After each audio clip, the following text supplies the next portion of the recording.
¿Dónde está tu hermano? El día de hoy la liturgia continúa con el libro del Génesis y comenzamos esta historia ya de los hijos de Adán y Eva. Y nos cuenta la historia que todos conocemos, ¿no? Que Caín mató a Abel. Nos lo cuenta cómo fue. Fue en un momento en el que Abel hizo un sacrificio, una ofrenda a Dios nuestro Señor, y también Caín. Pero comenta que a Dios le agradó la de Abel, y entonces Caín se enfureció. Comenzó un proceso interno de amargura, de resentimiento, que no es cristiano. El dolor es cristiano, pero la amargura y el resentimiento no. Y empieza a crecer en su corazón la envidia y todas las pasiones de que pues surge la ira, ¿no? Cuando las cosas no son como uno quiere. Es interesante ver lo que le llama la atención, cuando le llama la atención Dios nuestro Señor. Le dice: ¿por qué te enfureces tanto? Si hicieras el bien, te sentirías feliz, pero si haces el mal, el pecado estará a tu puerta. Y esto es lo significativo. En el fondo, fíjense que no era tanto si eran una cosa u otra la que le ofrecieron a Dios nuestro Señor, sino que Dios nuestro Señor quizás se fijó, por lo que dice aquí, más en la actitud, en el corazón de Caín y en el corazón de Abel.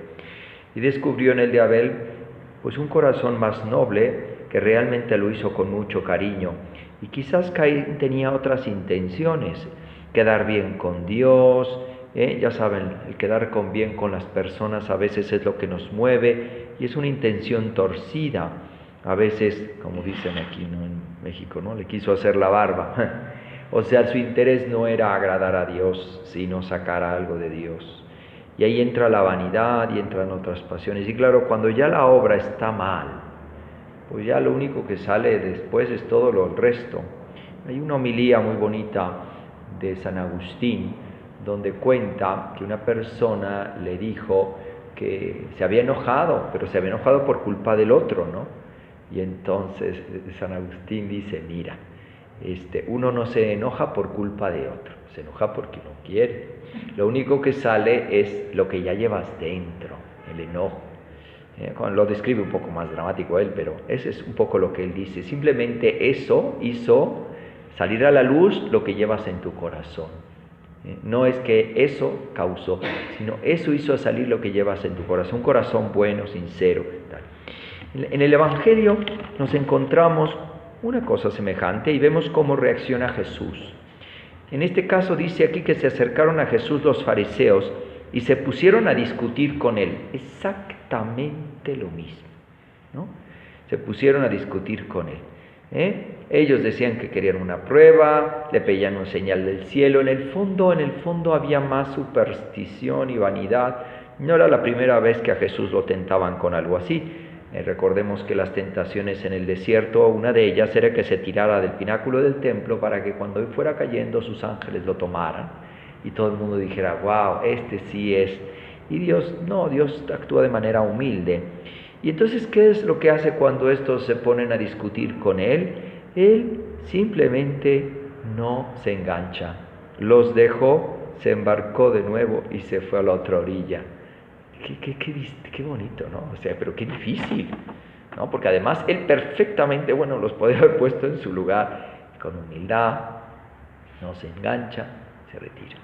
Esto es una enseñanza muy grande, ¿no? ¿Qué has hecho? Le dice aquí Dios nuestro Señor: la sangre de tu hermano está clamando a mí desde la tierra. Ayer en el Evangelio del domingo se nos hablaba del no matarás llevado a su plenitud, que es pues tratar bien al prójimo, ni siquiera permitirme un insulto, una majadería, nada. O sea, ¿cómo es la delicadeza de la caridad? Y muchas veces justamente ahí está la clave, el no engancharse. Una vez vi un videíto de estos que hablaba del círculo del enojo. Y era curioso cómo se enoja y contagia a otro, y entonces también se enoja, y luego a otro, y así seguía la cosa aquella, crecía, hasta que hubo uno que dijo: bueno, pues por algo, a lo mejor pasó un mal día, lo vio con otros ojos, con un buen corazón, y ahí se frenó. El odio, el rencor, todas estas cosas nacen pequeñas y se vuelven un monstruo que incluso ha llevado en ocasiones a tanto dolor, a guerras que comienzan poquito y como nadie frena ese enojo se vuelve una bomba. Hay que pedirle al Señor la humildad de primero actuar con pureza de intención, porque si uno hace las cosas bien para agradar al Señor, pues si me lo alaban, si no me alaban, si me dicen, si no me dicen, pues allá, ese es otro problema, ¿no? Uno lo hace por agradar al Señor y entonces pues ahí ya vive uno con pureza de intención tratando de hacerle a los demás. Segundo, pues recordar que somos hermanos, es la primera vez que aparece en la Sagrada Escritura la palabra hermanos, y todos hijos de Dios, y que por tanto pues puede haber alguna circunstancia en la que alguien se enoje por muchos motivos. Tratar de ser freno, no seguir, alejarse, no promover más el pleito. Entonces los dejó y se embarcó y se fue a la otra orilla. ¿Te molesto aquí? Pues me voy para acá. Humildad, esto implica mucha humildad, mucha humildad, hay que pedírselo al Señor. Y no olvidar esa última frase de hoy del Génesis. El Señor dice aquí cuando dice que Adán dice así, dice: el Señor me ha dado otro hijo en lugar de Abel, asesinado por Caín. Híjole, decir estas palabras a un papá debe ser así como clavarle una espada, ¿no? Un hijo que mató a mí. Y Dios así lo ve, porque todos somos hijos de Dios. El amor, el dolor de un padre. Cuando Dios desde el cielo contempla a sus hijos, a veces en circunstancias tan tristes, ¿no? Cuánto dolor debe de haber en su corazón cuando realmente nos hizo para amarnos unos a otros. Bien, pues hoy podría ser un día en el que tratemos de nunca ser freno al círculo del enojo. Primero, no dejarlo crecer en uno, porque nace en alguna persona, ¿verdad? Si yo me siento agredido, no ser susceptibles, ser humildes, ser sencillos, no agrandar la cosa. Si uno la deja ahí, normalmente ahí se queda. Pero si uno le da cuerda, es terrible.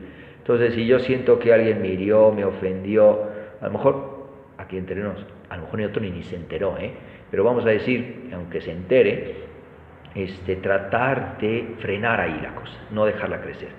Y si en algún momento pues ya me llega a mí de retache, porque ya viene por otros lados, ya vienen así, pues también con humildad saberse frenar. Y como Jesucristo, ¿no? Aquí nos lo dice, Él, ¿verdad?, los dejó, se embarcó de nuevo y se fue a la otra orilla. Que Dios nos lo conceda, así sea.